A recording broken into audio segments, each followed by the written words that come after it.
Good morning. I'm Monica. This is my colleague Karine. Hello. We represent Social Force. We are a social media consultancy based in the Middle East with our headquarters in Lebanon. And today we're going to talk about why content marketing matters when you're a brand and you're targeting and you know how to target your clients. Consumers are breaking up with the brands, and this is what we've been noticing by dealing with our clients on a day-to-day basis and by, advising them on how to better implement themselves on social media. So why are consumers breaking up with the brands that they're following? The number one reason is that the company is posting way too many posts, and which is, flooding their newsfeed with too many marketing content, promotional content. And some of the content might be very repetitive, and even worse than this, sometimes it can be boring. So brands, they're missing this opportunity, to truly engage with their customers instead of, posting this marketing type of content, this one direction type of communication. They are missing the opportunity to create, a conversation with their audience, a conversation with potential clients, and this is how they're driving away the customer from true engagement. What people want on social media, they don't want more content. It's not about the quantity, but they want better content. They're looking for brands that are going to share with them valuable type of content. It's not anymore in terms of volume, but in terms of value. What can I add in terms of value to my audience? How am I going to differentiate myself from my competitor? They are searching also for brands that share interest, that cares about the audience, that cares about the country, the tradition, the dialect, as it was presented earlier. Some things, especially in the Middle East, we all speak Arabic, but dialect do varies from one region from another. So caring is also a very important thing to take into consideration when you're a brand targeting locals. And third, they are looking for a more meaningful type of connection. Brands need to shift from, this brand centricity. It's not anymore about me as a brand. It's about customer centricity. It's not anymore what I can, sell, but it's about what I can provide you with, what is needed in the market, and what is needed in terms of content. So brands, they need to tell a story. They need to attract customers, and most importantly, they need to retain customers. So this is where actually content marketing comes in. So content marketing is actually not new. It has been existing for a while now, for many years. Brands have been doing it with brochures, on the TV, etc. The thing about content marketing is that it needs to be integrated into all the marketing tactics and not be separated from the global marketing plan. So what is content marketing? Can anyone tell me what they think about when we say content marketing? Anyone? Anyone in the audience can say content marketing means? Yes. It tells a story. Okay. About the brand or about experience. What does it represent? What type of story? Okay, so content marketing actually means creating and sharing valuable and free content to your audience. Okay, this content is actually kind of related to the products and services that you sell, but you're not actually selling something. You're not talking about a product, but you're talking about things that are related to the universe your brand is actually in.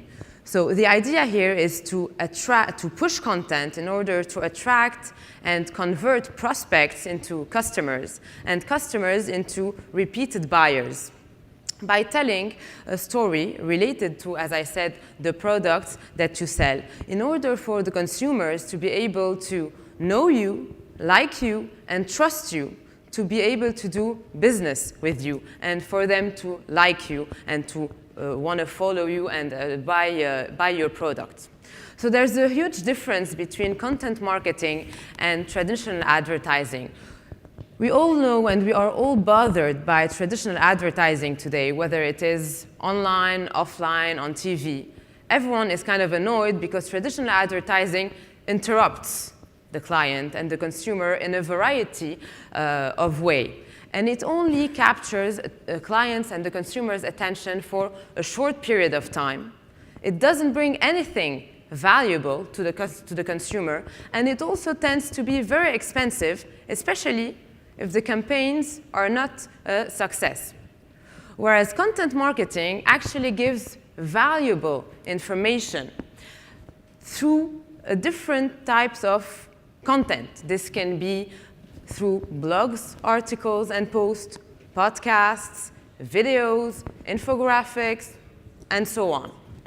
So the value of content marketing and the advantages is that it can bring and create brand loyalty. Because the idea is not about just throwing away one infographic. It's about having something that is more consistent and something that is more sustained in order to create loyalty with your customers. It also helps create viral content that will bring the consumer to the website. Because today, people tend to look for something on the web via Google and via any search engine. And Google likes content of quality, content of good quality, and this is why you need to focus on the quality of your content in order to be able to redirect and for this content to be recognized by the search engine whenever a consumer is typing something related to your brand, products, or services on Google. And the third advantage is that instead of interrupting and attracting people's attention only for a short period of time, content marketing through different multimedia formats helps entertain people and have their attention, well, taken and here, attracted for a longer period of time. So let's have a look at those mind-blowing statistics just to show you how content marketing can really improve your presence on social media when you're a brand. When you're a brand and doing B2B business, we've noticed that B2B companies that have a presence on blog, 67% of those B2B companies generate more leads per month on average than B2B companies that are not blogging. 80% of business decision makers prefer to get companies' information in a series of articles and not from an ad. Content marketing cost 62% less per lead than any traditional marketing. These are very interesting numbers to take into consideration because when you talk about content marketing, you are targeting your customer, and you know that your customer more and more now, they want to be in control of the type of content that you are sharing as a brand. And we can see this on a daily basis. We all have done it. We all have skipped a TV ad. 86% of consumers do skip TV ads. 44% of direct email is never opened. And 91% of email users have unsubscribed from a company's newsletter. So all these numbers show that it's not anymore a one-way direction. As the lady before was saying, keep it for TV, keep it for billboard. Social media is about people, and it's about creating interesting content that will generate this connection and that will generate a conversation.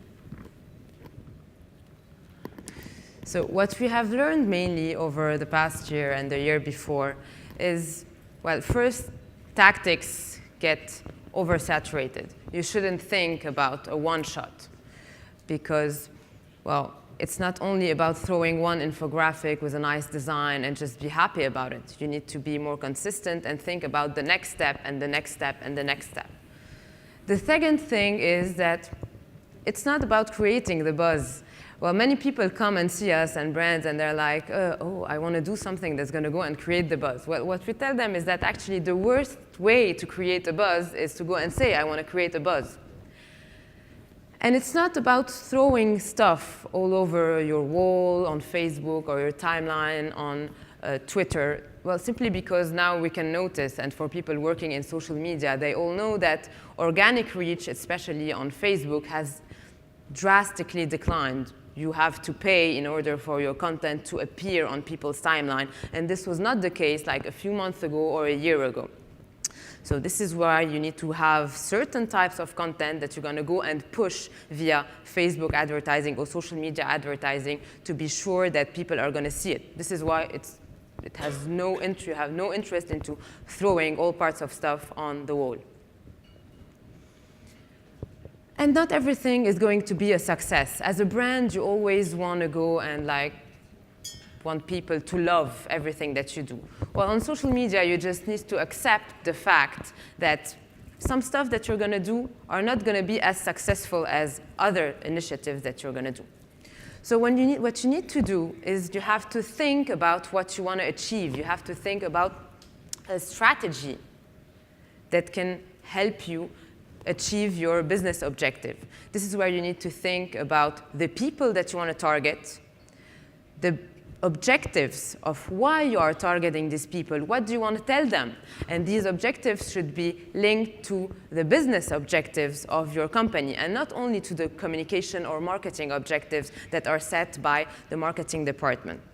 Then you have to think about the strategy that you want to implement. And at the end of the day, you have to think about the tool, whether it is the platform on Facebook or any other social network or a blog, whether it is via a video, a white paper, a survey, or an infographic, or whatsoever. So all of this, you need to give people a reason to talk about your brand. They're not going to talk about your brand only because you ask them to do it. They're not even going to talk about your brand because they like it. You need to give them a reason to like the brand, like the lady before us was actually saying. So there are different ways of creating interesting social media content. The first way to do it is to rely on the insights from your community in order to create and share useful information about your industry. So this is what we did with Sodetel, which is an ISP, the leading ISP in Lebanon. So we all know that ISPs or operating telecoms companies in general don't really have a good reputation because it's always about people complaining about bad customer service or something that doesn't work and the brand not being able to listen to what they're asking and serving them. So what we decided to do here was to, well, instead of having people focusing only on this bad and negative conversation, we found a reason to engage with people in order to create more constructive conversation around the industry in which this brand relies. So this is where we actually did a survey on their Facebook page, and we asked a few questions to those people who were fan of this brand on social media about their behavior and habits of how they actually surf the web. And everyone replied, and this content was actually shared a lot, both on Facebook and Twitter, by not only the fans or the advocates of this brand, but by all people interested in stuff related to internet, telecom, etc. in Lebanon. The other way also of creating content when you are a B2B company approaching, a business that will sell your product to the end consumer is to also establish yourself on social media with a more human approach. And this was the case with Medica Group. Medica Group is a leading beauty medical company that actually provide, equipments and supplies to clinics, to doctors, to practitioners. So actually, they don't have this consumer type of communication. They're communicating, to professionals, and those professionals will be responsible to sell their product or to use their equipment. So Medica, the strategy that was adopted for Medica is to position themselves as, coaches in the medical beauty field, to provide, users with awareness about, the products and give them tips so that when they go actually to any kind of clinic or to any beauty surgeon or dermatologist, they're going to request to receive a treatment with their own product or using their equipment. Another way also to promote yourself as a brand, for example, a bank. A bank is usually rigid. It's a financial institution. They don't have what we call the enjoyable type of content that you want to share. Well, this is what happened with Biblos Bank, is that is one of the leading banks in Lebanon. They decided, to position themselves on social media by pushing their CSR content and campaign. And this is the type of content that they want to share. Their audience for their CSR related to photography is photography amateurs, photography enthusiasts.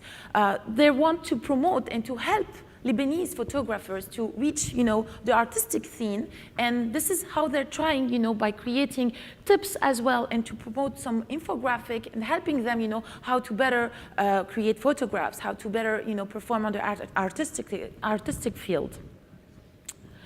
So the last thing that we're going to showcase as a part of our work, and this is another and a fourth way of actually creating interesting content for social media, is to use social listening or social monitoring to showcase people's opinion about a certain topic.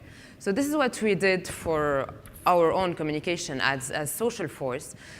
We actually did a study for Valentine's Day based on the conversation that people had around this topic. So we actually used a tool that would help us listen to people's conversation, and we categorized them according to who was talking, what language they were using, on which social media channel they were discussing the most, were brands mentioned in the conversation or not, were they talking about gifts, about what was the plan, etc. So what we need to, if we want to summarize everything that we said, content marketing is a powerful promotion for your brand because of three main reasons. The first one is that because it's not about selling, so people are not on their guards. They're reading your content, they're looking at it because you're not trying to promote something directly. Second thing is that content marketing helps to create entertaining and enlightening content, which can actually have your people or consumers or fans share it with their social networks. And the more this content is actually shared on social networks, the more it gets validated by search engine. And this is what brings people to see your content more, because when it's validated by search engine, it's easier for people who are looking for a service that can be provided by your company to find you on search engine, because the content provided is relevant and accurate. Thank you.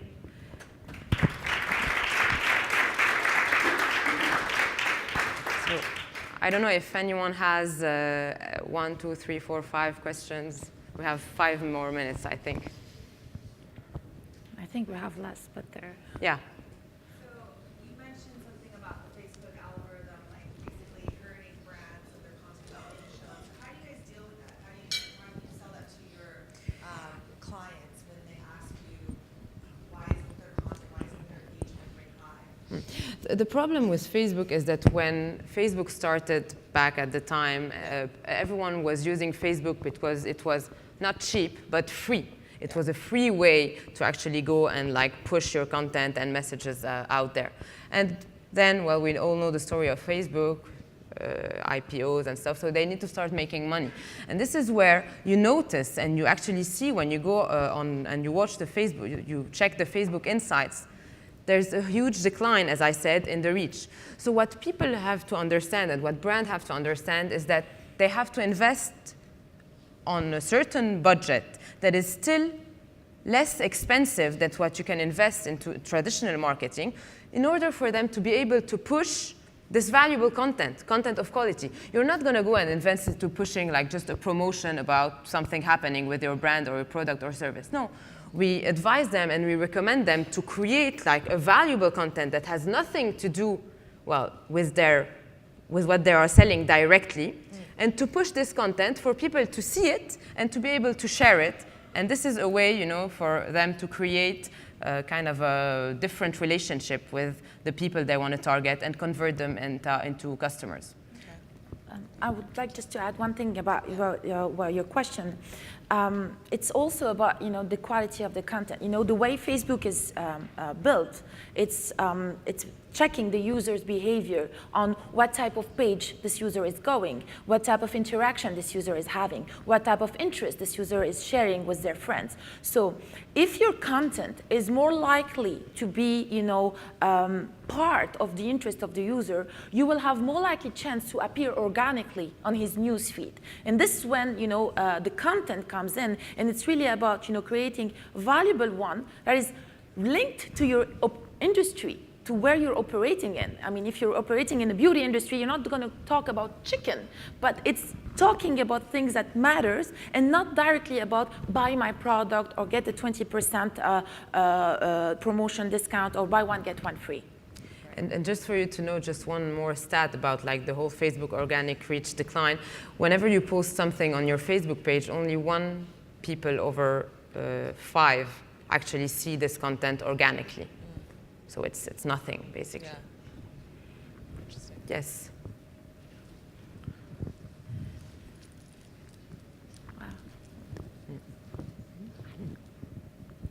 You touched on Google at the end, and I was wondering what your thoughts are on optimizing for Arabic SEO, if that's possible. Obviously, a lot has been written about English SEO. There's a lot of tools and tips. Do you think that's going to be useful, or are there other third-party platforms where content can sit and it's better searched for? Okay, so Arabic and I know that we've done the presentation in English, but Arabic is the most important part that we should advise the brands to take into consideration when targeting the area. Arabic content until the past 2 years or year and a half was very poor on the internet, which of course, and the amount of Arabic content was little compared to what was available online.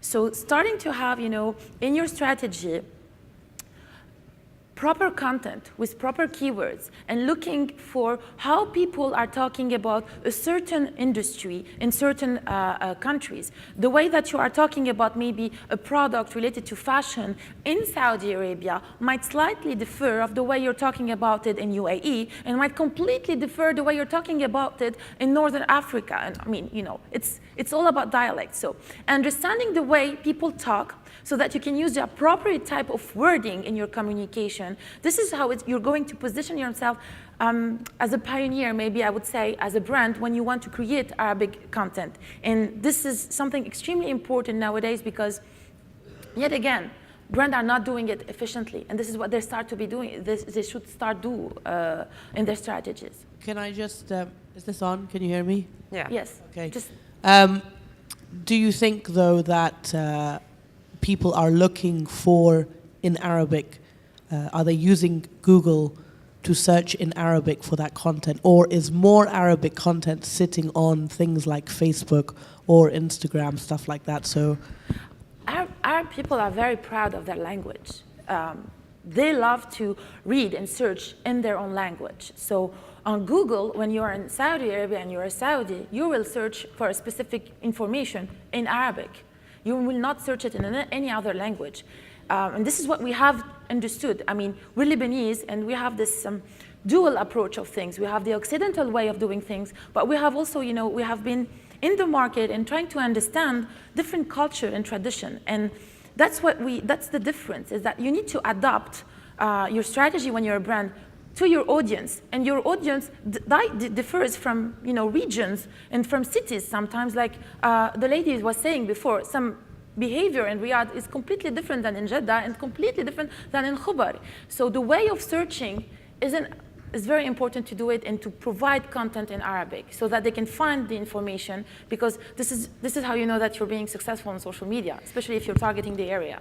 Okay. And what we advise generally in those cases is to conduct, and to use social media for your SEO strategy by actually conducting, whether in English or Arabic, social media listening programs just before doing any strategy related to SEO, to really see what types of words people are using in their conversation, whether on social networking, whether Facebook, Twitter, or on their blogs, and to use these actual keywords in your content or in your website or in anything that you create, so that you know that whenever people are going to go and search for this content with these words that they are personally using while they're talking, well, they're going to go and get your content like directly. Any other questions?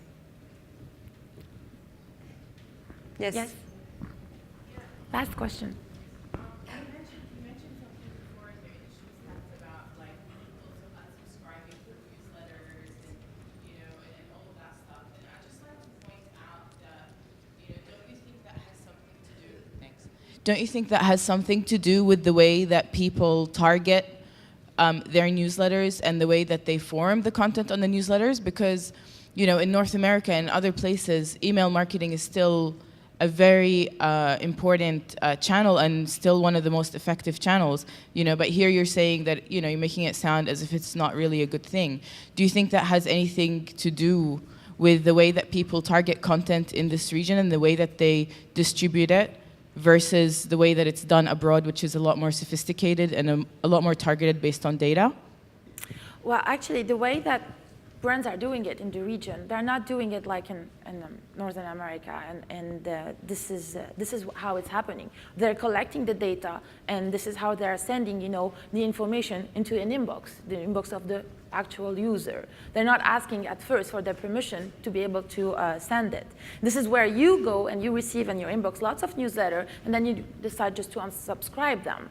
So what we were saying is that listening to how people, how users, and how different demographic talk about specific industry and specific brands can help you a lot, you know, establish your strategy online.